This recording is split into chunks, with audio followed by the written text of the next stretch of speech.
In 1964, Malcolm X was secretly called to Mecca. But what he saw there shocked him to a point that he was forced to write that in his letter back to African Americans. America needs to understand Islam, because this is the one religion that erases from its society the race problem. But what did he see there, and what he wrote in his letters? Let's find out.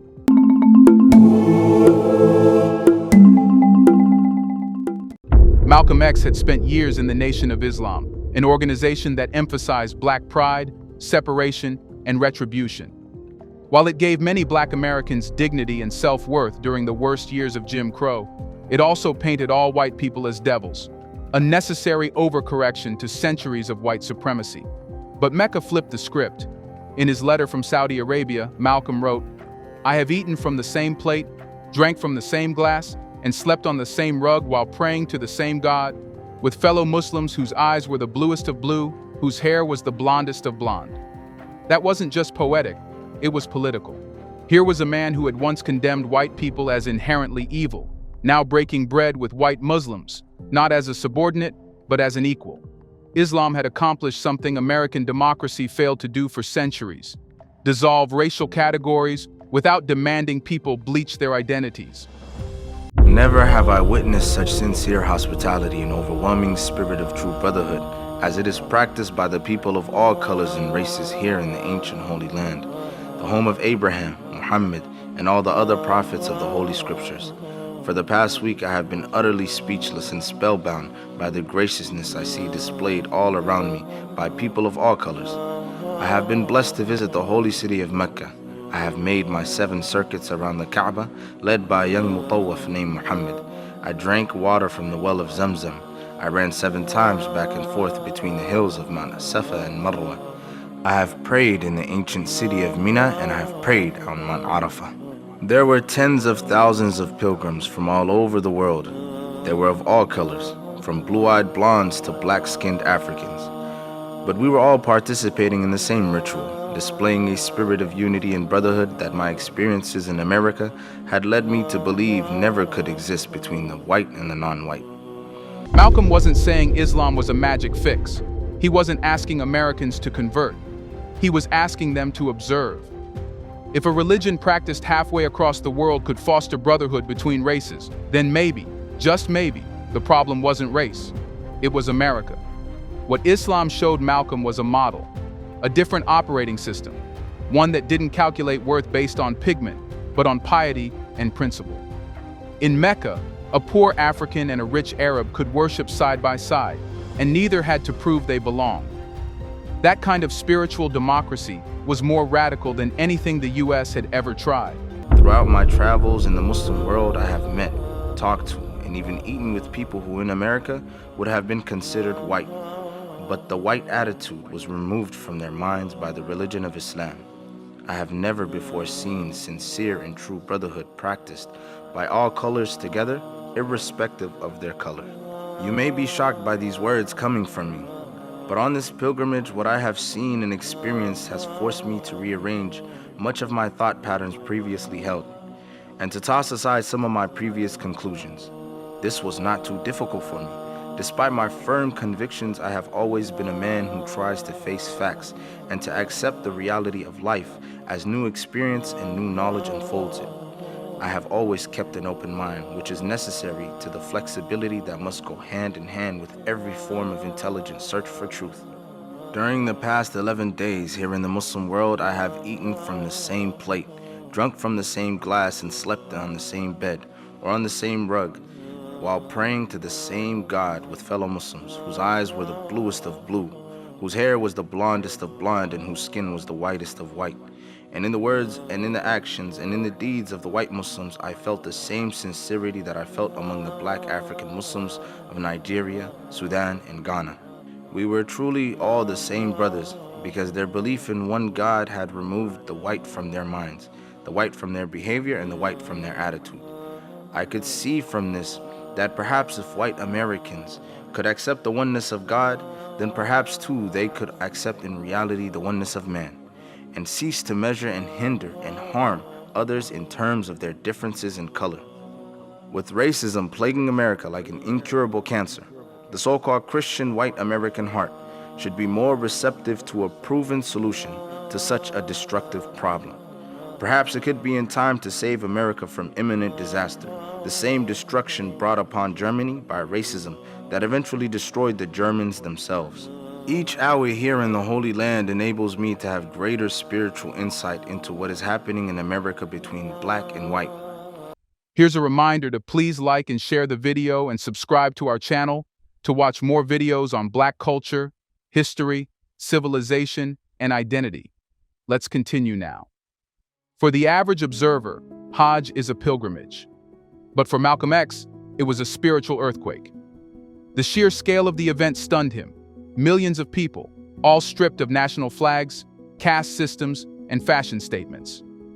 Dressed in identical white garments called ihram, no one could be recognized as rich or poor, African or European. Only one identity mattered: servant of God. Malcolm was especially shaken by the intimacy of it all. He wasn't used to white men reaching out to him with affection. In America, a handshake with a white man could get a black man killed, but in Mecca, it was routine. White pilgrims kissed his cheek, called him my brother, and prayed beside him with no hint of superiority or suspicion. He later confessed that this experience made him rearrange much of the thought patterns previously held.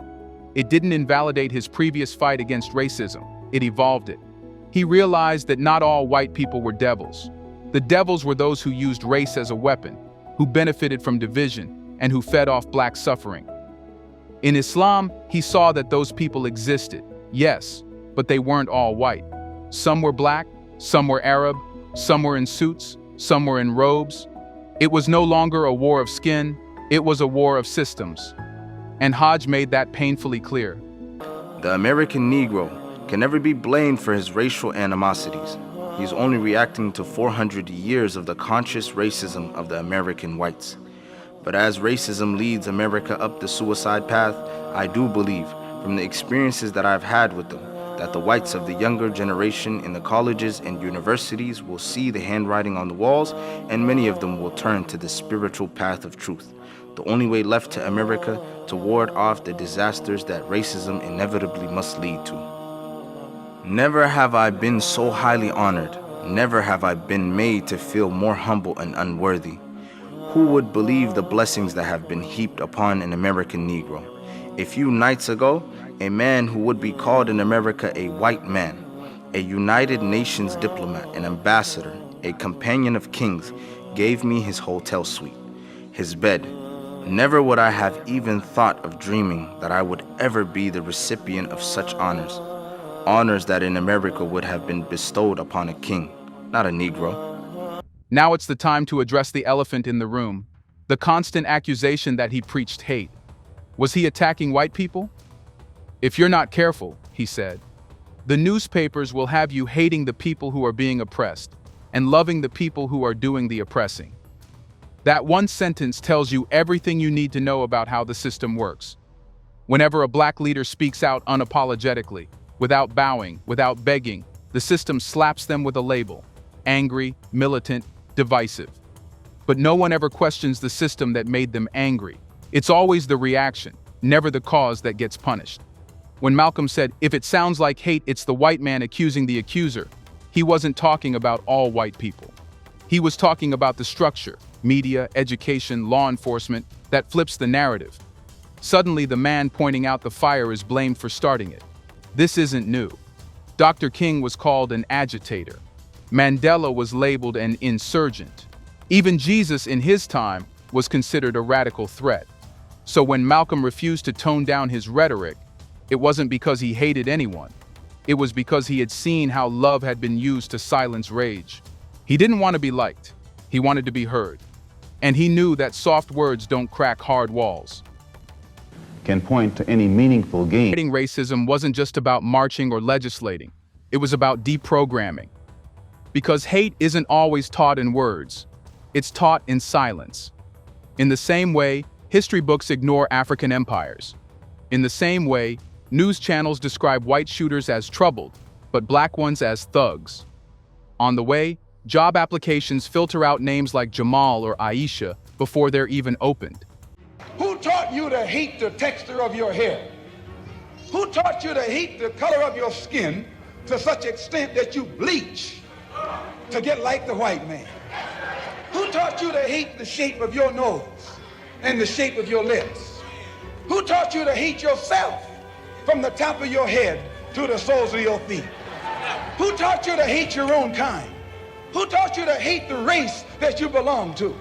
So much so that you don't want to be around each other. No, before you come asking Mr. Muhammad, does he teach hate? You should ask yourself, who taught you to hate being what God gave you? Islam, as Malcolm saw it, offered a mental cleansing. It replaced centuries of shame with honor. It didn't ask black people to fit in. It demanded they stand tall. It told them their skin was not a curse, but a sign of divine beauty. And that was perhaps the most dangerous idea of all, a black man who knows his worth. But what's the way to end racism? How can everyone experience what Malcolm X experienced in Hajj? Malcolm was not naive. He didn't believe that joining hands with everyone would fix centuries of oppression overnight. He understood that before you build a global brotherhood, you need a united black family. And that unity doesn't come from slogans. It comes from self-love, self-respect, and self-repair. He saw how colonizers had divided the black world, Africans from African Americans, Caribbean people from both.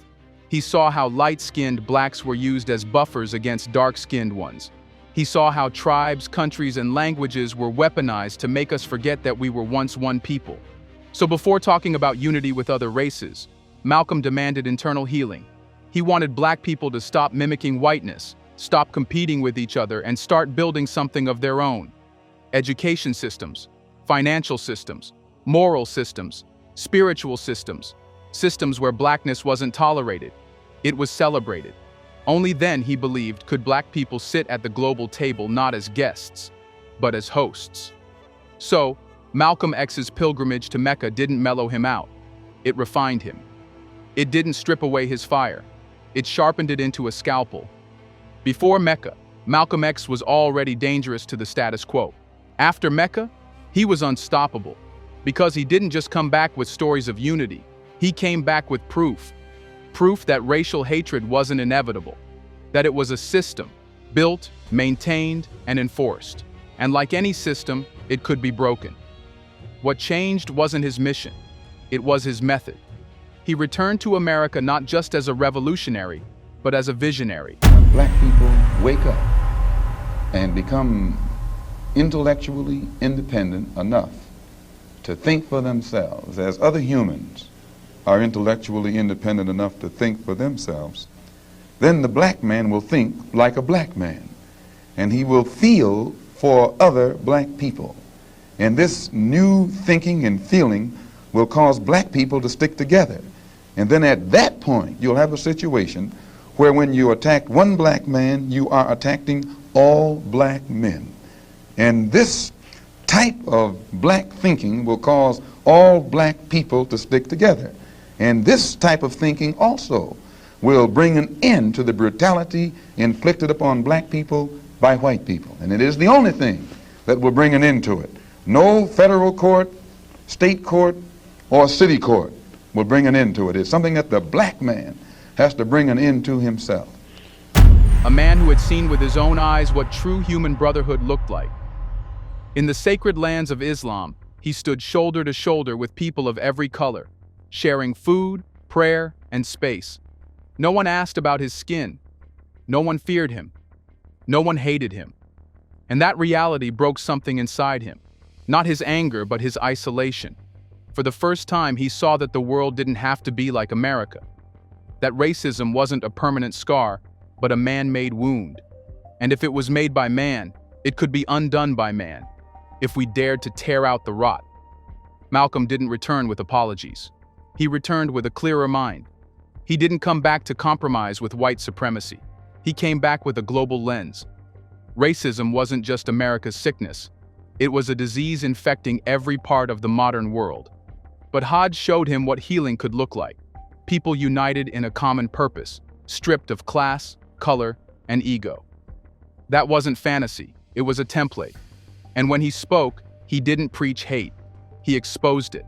He held up a mirror to America and asked it to look, not to provoke, but to reveal. He didn't call for riots, he called for clarity. He didn't want black people to be destroyed. He wanted them to build power, build community, build justice. He wasn't begging for a seat at the table. He was designing a whole new house. So the next time someone tells you Malcolm X was too angry, too radical, or too extreme, ask them this. Too extreme for who? Because he wasn't too loud. America was just too scared to listen, too scared to hear the truth that Malcolm never stopped saying, that the path to racial justice isn't through silence, it's through structure, through vision, through a moral revolution. He wasn't asking for peace through submission. He was demanding peace through transformation.